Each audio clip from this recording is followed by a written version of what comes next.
Nous sommes au bout d'un modèle. L'habitabilité de la planète est en jeu. Les mutuelles sont ou seront directement impactées par les conséquences de leurs activités consommatrices de ressources. Le secteur peut et doit muter pour répondre aux bouleversements environnementaux ainsi qu'aux nouvelles solidarités. Certains ont déjà opéré ces mutations avec à la clé des réussites pour l'entreprise en termes économiques et d'engagement aussi des collaborateurs. On en parle avec nos trois invités. Antoine Maret, responsable Open Innovation et Lab Impact des laboratoires Expansience, laboratoire cosmétique engagé, société à mission pour un modèle à impact positif, ce sont des termes employés.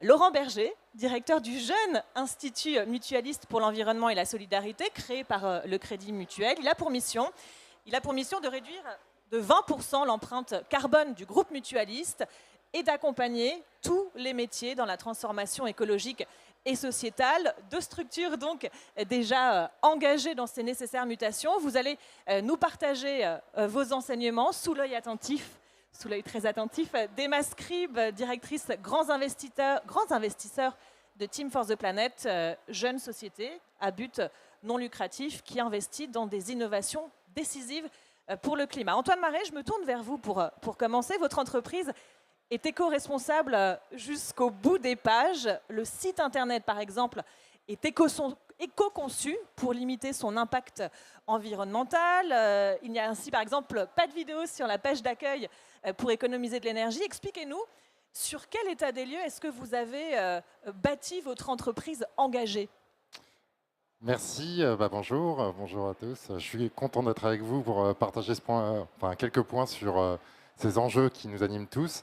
En fait, le constat, tout simplement, c'est que notre entreprise est investie depuis très longtemps sur la réflexion de l'éco-conception. Donc, c'est intéressant que vous pointiez ce point de détail sur le site internet, mais ça pose la question de l'exemplarité, d'aller jusqu'au bout du geste, en fait, tout simplement.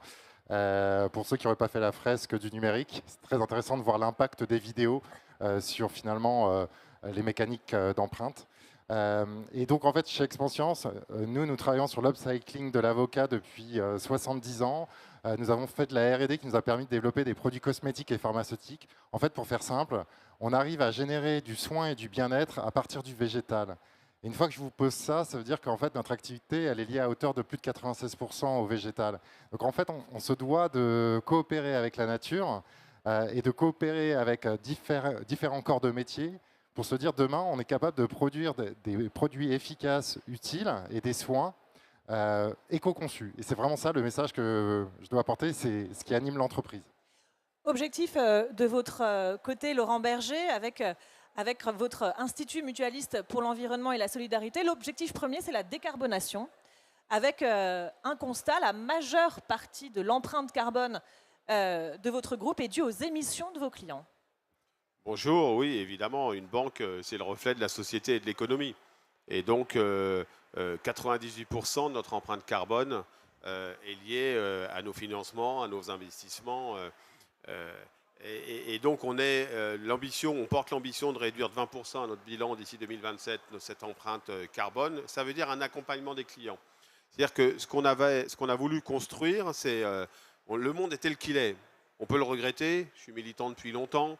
Je ne m'en contente pas, mais la situation est telle qu'elle est. Et ce qu'il faut faire, c'est accompagner, quand on est une banque, un établissement plus que centenaire, sur des bases coopératives et mutualistes, qui se soucie de son impact dans la société, c'est d'accompagner nos clients dans cette transformation, qu'ils soient particuliers ou entreprises.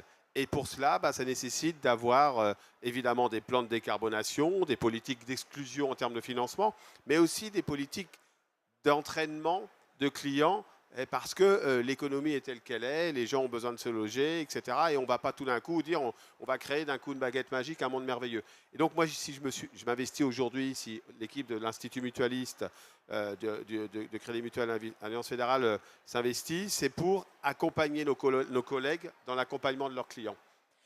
La lutte contre les émissions de gaz à effet de serre, c'est le combat que mène Team for the Planet et Emma Scribe. Il n'y a pas besoin d'inventer des trucs de dingue, pour reprendre les termes de l'un de vos fondateurs. Il y a des leviers sur lesquels on peut déjà agir en priorité au sein des entreprises pour lutter contre le réchauffement climatique. Oui, en fait, au tout début de Team for the Planet, on a eu la chance de rencontrer des grands scientifiques comme Jean Jouzel, qui est l'ancien vice-président du GIEC, et qui nous a tout de suite dit, en fait, les innovations dont on a besoin, elles existent toutes déjà. Le seul problème, c'est qu'elles ne deviennent pas des entreprises parce qu'elles sont très souvent portées par des ingénieurs, des chercheuses, des chercheurs dont le métier c'est de chercher, c'est pas de monter des entreprises. Et donc du coup, nous, on a envie d'être, et depuis 5 ans, on est le maillon de la chaîne manquante qui permet de transformer des innovations qui ont un très fort impact sur les gaz à effet de serre. C'est vraiment ça notre thèse d'investissement. Quand je dis très fort, ça veut dire que ça peut réduire de 1 ou 2% le CO2 mondial si ça atteint son marché. Voilà, l'idée, c'est vraiment de les transformer. Et donc, nous, on va venir nommer un entrepreneur ou une entrepreneuse qui a déjà monté des entreprises, qui connaît le marché, et on va l'adjoindre à cette équipe de chercheurs ou d'inventeurs pour en faire des vraies entreprises. Et la bonne nouvelle, c'est que ça marche, parce que ça fait 5 ans qu'on existe et on a monté 14 projets de cette façon-là. Alors justement, on va entrer dans le vif du sujet avec les actions que vous menez en interne pour parvenir à ces objectifs vertueux. Antoine Maret, vous avez mis en place la stratégie Impact, stratégie RSE à l'horizon 2030. Et l'ambition est de devenir une entreprise à impact positif et à visée régénérative. Donc là, on est vraiment au-delà de la préservation de l'environnement, on est dans la restauration de la nature. Vous vous y prenez comment très concrètement ? Très concrètement, on a une trajectoire en effet carbone très conséquente puisqu'on est sur la trajectoire 1,5 d'ici 2040, 2050. C'est un dilemme énorme puisqu'on a une croissance naturelle.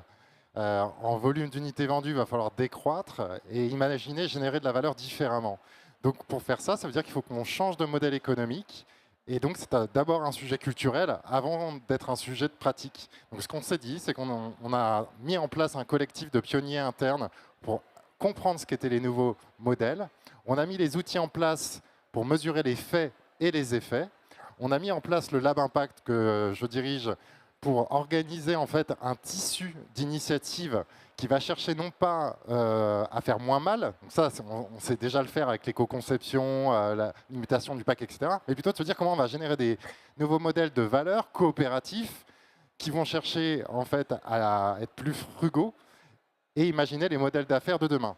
Et ça, on se dit qu'on va tester maintenant, on va apprendre, c'est un sujet de culture aussi d'apprentissage avec nos parties prenantes, et on va le dérouler d'ici entre 2030 et 2040 en imaginant que tous les effets bénéfiques que ça va avoir, parce qu'on cherche 3 gains, des gains d'efficience économique, mais environnementaux, mais aussi sociaux.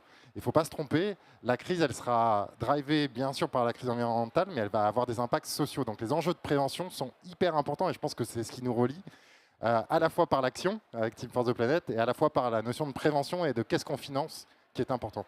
Alors justement, cette question de financement, je crois que c'est l'une des actions que vous mettez en place, Laurent Berger, pour inciter vos clients à la décarbonation. Très concrètement, quelles actions est-ce que vous menez pour cette D'abord, je crois qu'on est dans un groupe qui a une chance énorme, c'est qu'il y a eu un choix de fait de consacrer 15% de notre résultat annuel aux enjeux de transformation, de révolution, on dit même dans le groupe, de révolution écologique et solidaire.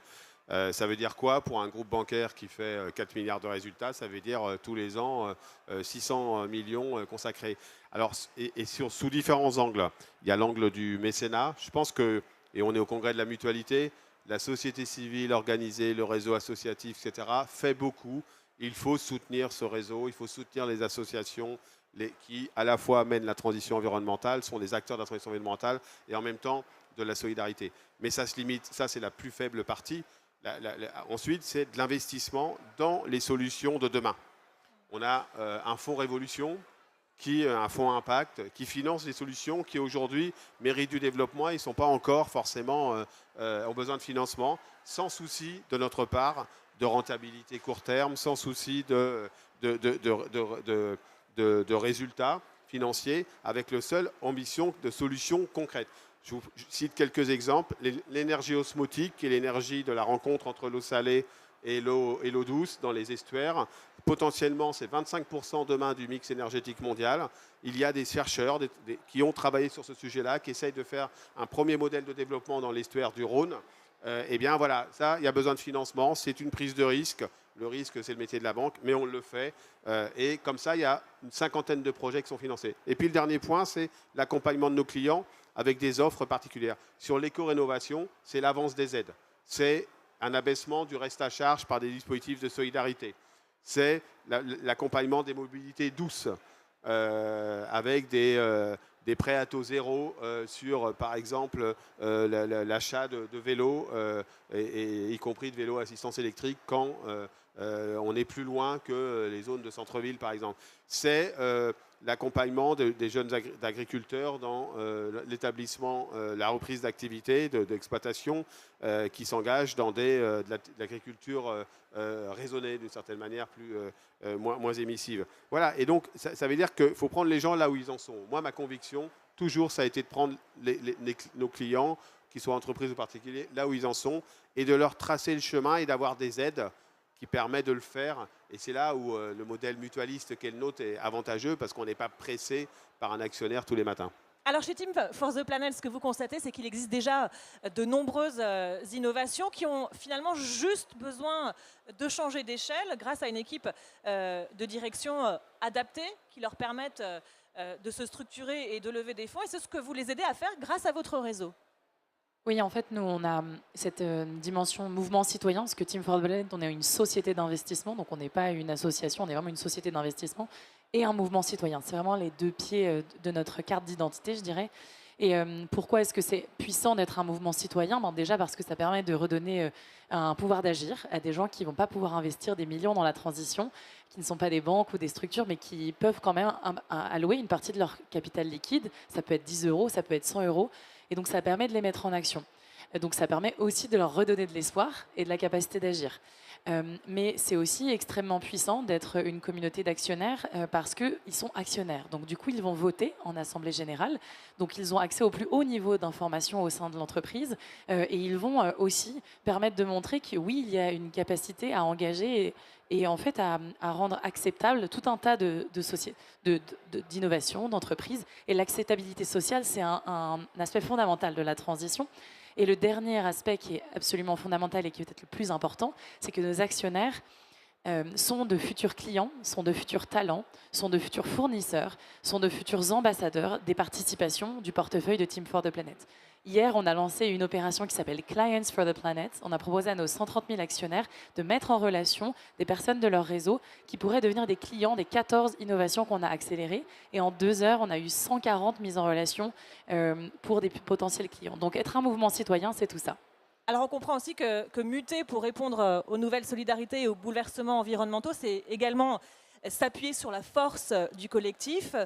Antoine Maret, vous, votre entreprise s'est ouverte à son écosystème élargi. Il y a la notion de partenariat à l'échelle locale, internationale, et vous vous adossez à une démarche d'open innovation. Expliquez-nous. Pour faire assez simple, en fait, on est une petite ETI, à peu près 1300 collaborateurs, 365 millions d'euros de chiffre d'affaires. Donc on est tout petit dans l'univers de la santé. En revanche, on a plein de corps de métier connectés à plein d'écosystèmes. Donc l'idée a été de se dire, on forge une culture interne sur l'intelligence collective et la facilitation le plus vite possible et accessible pour tous. Pourquoi faire? Pour que chacun puisse avoir les moyens d'agir avec son écosystème. Et on ouvre des chantiers, des projets en écosystème. Exemple, on a ouvert un projet VRAC il y a 3 ans.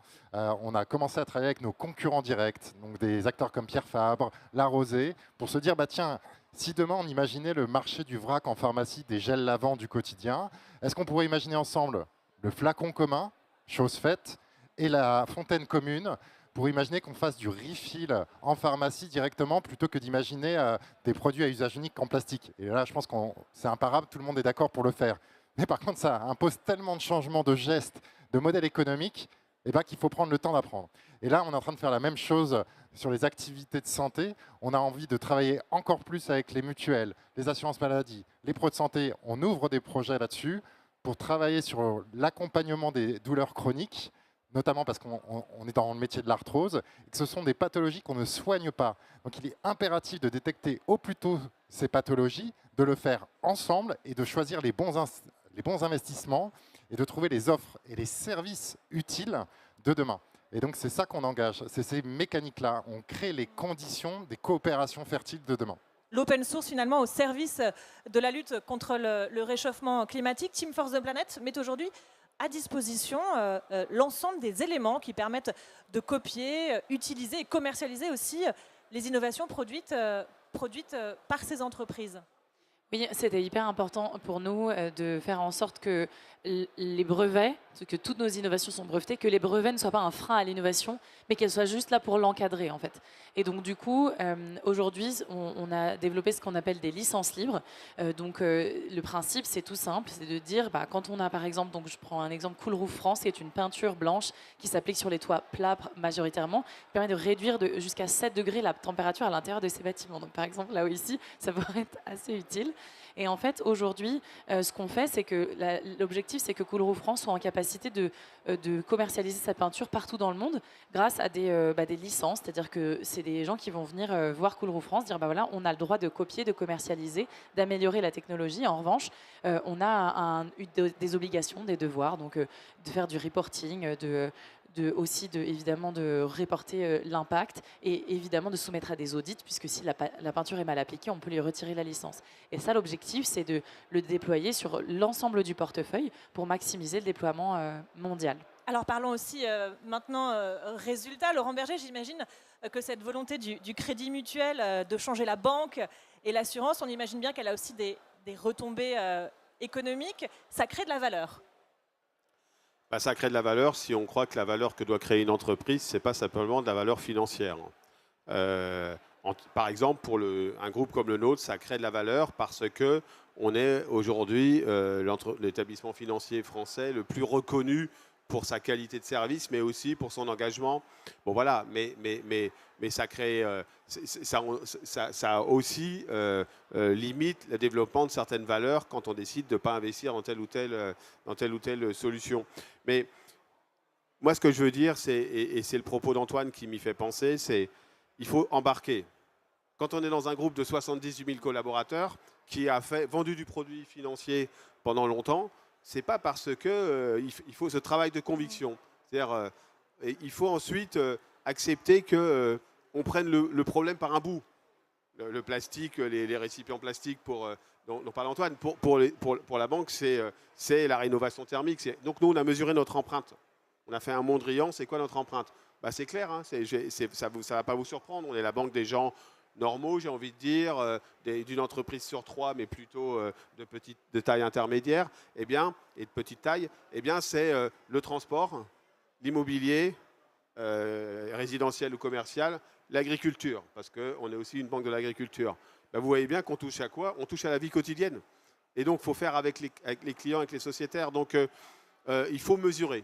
Ce qui est impossible, il faut de l'expertise d'abord. Il faut savoir où on veut aller. Donc, moi, la direction que je dirige, on a un pôle expertise avec des experts sur tous les métiers, tous les domaines sur lesquels on veut agir. Parce qu'on n'agit pas que sur la décarbonation seulement. On agit aussi sur la biodiversité, sur les ressources naturelles. Il faut mesurer. Mesurer est indispensable. Et ça a été dit, il faut reporter. Ça veut dire quand on mesure, il faut, y compris quand ça ne nous plaît pas, pouvoir donner de là comment on a avancé, etc. Et puis, il faut déployer dans les métiers, auprès des clients, etc. Et c'est un gros travail. Moi, je veux juste te dire que c'est important d'avoir le cap. Et après, de se dire et d'être sincère dans cet engagement-là. Mais pas de se raconter d'histoires. Moi, j'aime pas qu'on se raconte des histoires. J'ai jamais aimé ça. Pas se raconter d'histoires, c'est-à-dire quand on a un problème, on le regarde en face et on l'assume. Et pas non plus attendre le grand soir. Ça n'existera pas. Il y a un engagement délibéré dans cette transition et puis se donner les moyens de l'opérer. Et vous voyez, vous avez 3 dimensions différentes. Chacun à sa place, il faut qu'on joue ce jeu-là. Alors Antoine Maret, conjuguer performance économique et exigence sociale, sociétale et environnementale, c'est donc possible. Quelles sont les retombées économiques du côté des laboratoires Expanscience? C'est difficile de vous répondre comme ça de façon immédiate parce qu'en fait, les retombées économiques, c'est qu'aujourd'hui, on a un modèle économique en place. Ce qu'on vous explique là, c'est qu'on est en trajectoire et en mouvement, qu'on n'est pas statique. Donc déjà, le mouvement de base, c'est la vie, pour rappel. Et ce qu'on cherche à faire, c'est générer plusieurs horizons. Donc on a un horizon court terme. Il faut qu'on puisse faire émerger le meilleur de ce qu'on a, de la façon comme on sait le faire. On a un deuxième horizon qui est de faire émerger plus d'exemplarité, plus de contribution. Et on a une vision long terme, cette visée régénérative, qui nous emmène vers des nouveaux modèles d'affaires. Donc mécaniquement, forcément, on ne gagne pas de l'argent de façon immédiate. En revanche, on a des effets induits hyper importants. C'est-à-dire qu'on gagne en attractivité recrutement, on gagne en attractivité même d'enseigne et d'image. C'est-à-dire qu'au lieu de faire, par exemple, des 3x4 dans la rue pour faire de la pub sur des produits, on fait des projets actions qui embarquent tout un écosystème qui fait parler de nous. Et on n'a pas forcément mis de l'argent dessus, mais on a mis du temps homme. Et ça, c'est une nouvelle façon de voir le monde. C'est-à-dire qu'on n'est pas obligé de passer à la télé ou faire de la pub, du marketing comme avant. On est même en train de travailler sur l'abandon du marketing pour passer à quelque chose qui est plus orienté sur l'utile. Vous voyez ? Donc en fait, la mécanique économique, elle va venir dans un temps 2. C'est plutôt les autres gains d'efficience qu'on cherche, c'est les gains environnementaux et sociétaux. Et en se rapprochant surtout, comme tu le disais tout à l'heure, sur la partie agriculture, ça c'est des sujets qui pour nous sont très importants parce qu'on se rapproche en fait des projets des agriculteurs et de nos matières premières pour financer des projets qui auront un impact bénéfique derrière. Il faut voir les choses de façon holistique et pas court-termiste dans la poche de l'entreprise, mais plutôt avec comment son écosystème va évoluer et être plus robuste demain. Si on devait, Mascrib, conclure cet échange en quelques mots, est-ce qu'on pourrait dire finalement qu'aujourd'hui, c'est possible d'opérer le changement sans attendre les pouvoirs publics ? Oui, bien sûr. En fait, je pense que l'entreprise, c'est peut-être l'outil le plus élaboré que l'humanité ait mis sur pied pour collaborer, en fait. Donc, il faut absolument s'en saisir, il faut être pragmatique et il faut absolument que ça soit un levier de transformation. Et après, pour rebondir sur la dimension économique, je pense qu'effectivement, il ne faut pas se raconter d'histoire. Les multiples de x25 sur les techs des années 2000, c'est plus ça. Ce vers quoi il va falloir qu'on réhabitue le monde financier à des taux de rendement qui sont en deçà de ce qu'on a pu connaître, une sorte d'âge d'or. Mais par contre, il faut bien avoir conscience que les marchés dont on parle, les marchés du réemploi, le marché du vrac, etc., de l'énergie décarbonée, c'est des marchés d'avenir qui ne sont pas prêts de disparaître. On est face à ce qu'on appelle dans les écoles de commerce des océans bleus, où en fait tout est à construire. Et donc aujourd'hui, quand on est dans un monde qui est en proie à des chocs et à des grosses ruptures, il faut adresser des marchés qui sont long terme et qui vont garder le cap, justement, pour de très longues années. Donc je pense que même si on a un petit peu moins de rendement, on a la garantie que ce sont des marchés qui sont de très long terme et qui sont d'avenir, en réalité. Un tout dernier mot, Laurent Berger. Oui, parce que je suis totalement d'accord avec ce que dit Emma, mais on a quand même besoin d'une puissance publique qui ne renie pas le cap.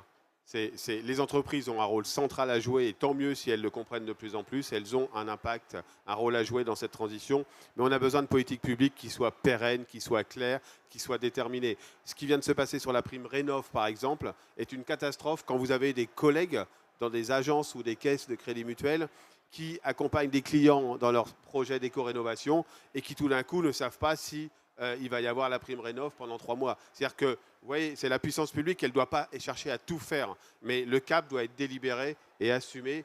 Et c'est vrai que ça rendrait la vie plus facile si c'était totalement le cas. Merci beaucoup à tous les trois pour cet échange. On se retrouve plus tard.